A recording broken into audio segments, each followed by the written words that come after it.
that. We saw your prediction video ahead of UFC 254. You did predict the Khabib win against Justin Gaethje, but did you expect the retirement afterwards? Curious to get your thoughts on that, Colby. I said exactly what was going to happen. You know, you had the fake news media building up Justin Gaethje like he was this all-star wrestler and he had all the tools to beat Khabib. But what are they talking about? I saw that guy wrestle in college. You know, while I was banging all the prom queens in college and pinning guys' shoulders to the mat and winning national championships and becoming an All-American, I saw Justin Gaethje wrestle. That guy sucked, man. He was a scrub. And just because you wrestle doesn't mean you're any good. So I knew exactly how that was going to go. You know, I knew that Khabib, you know, of course Khabib should be able to beat him. He cuts all that weight. You know, he's beating up these little midgets, but come on, fight a real weight class, you know. Speaking of that, there was a great American legend hero that said in college, you know, pussies cut weight, you know, and I'm talking about yours truly. I'm saying if you have to cut weight, you're a pussy. Why are you looking for this big advantage to have a weight advantage over these little guys and beat midgets? Come fight at a real man's weight class.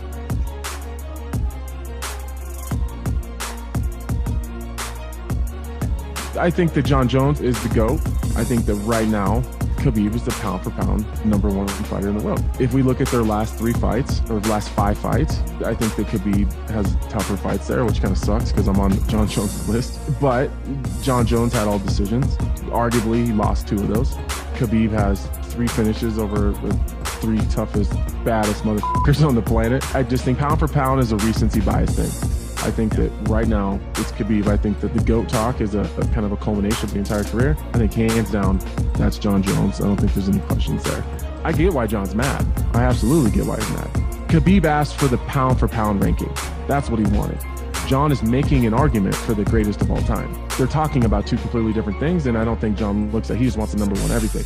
Again, Jon Jones' ego won't allow him to step back and say, all right, well, maybe recently Khabib has done the heavier lifting and looked better and gotten the finishes. And I just think Jon Jones is arguing the wrong thing. I don't think anyone's disagreeing for the most part as far as the masses go that he's probably the greatest of all time.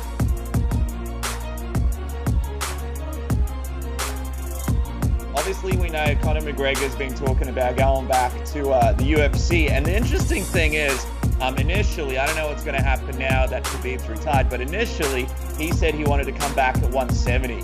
What do you make of him wanting to come back to your division? I don't know what to make of it. You know, he's just looking for these easy fights with little midgets, but then he wants to fight these little featherweights and fight them at 170. You know, he doesn't want to fight the real men of the division. He doesn't want to fight yours truly, the #1 welterweight in the world, Colby Chaos Covington. He's looking for easy fights with featherweights, with little midgets, you know, to fight in my weight class. So, you know, I don't make anything of it. He's not here to fight for the belt. He's not going to be fighting for a belt anytime soon or ever again. You know, he's lost his motivation. He got all that money. You know, he's not the same fighter he was before. I mean, he can't even knock an old man off a stool, a bar stool. That's just embarrassing in itself. So, you know, I don't see much from Conor McGregor offering in the welterweight division.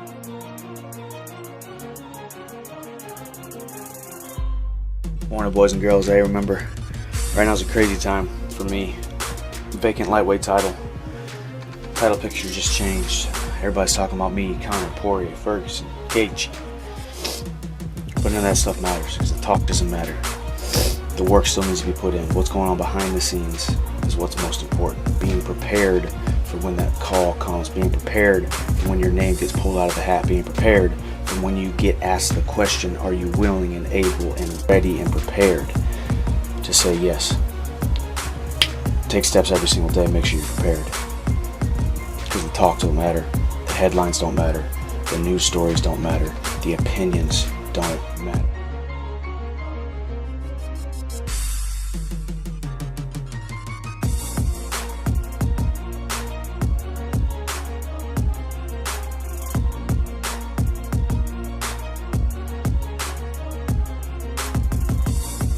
George, certainly you watched the fight, man. What are your thoughts?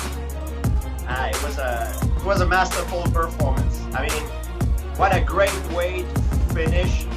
I would say a perfect career with a perfect fight. It was amazing. We saw tonight, he did a beautiful transition, and he finished with a triangle choke. It was amazing. Okay, so I gotta think I'm not the only guy calling you right now. I mean, I imagine your phone is going off. I never had an offer. This fight never was official. It was just the the reporter talking about it. Even me, I never had an offer about it. I knew Khabib. It was the wish of Khabib, and I was not too much excited about the idea of going to fight him at 155 to tell you the truth. This fight at 155, I would never have took that fight at 155 for sure. To make it happen, it would need it to be in a catch weight. But it was just talk. I never consider it seriously because it was just a talk. It was a fantasy, and as a fan of the sport, when we talked about it, I got excited as well because fighting someone who seems invincible, it's very scary, but it's also for a fighter a very exciting thing to do. So, but now it's all gone. It's all good too. What a great way to finish your career. It was amazing.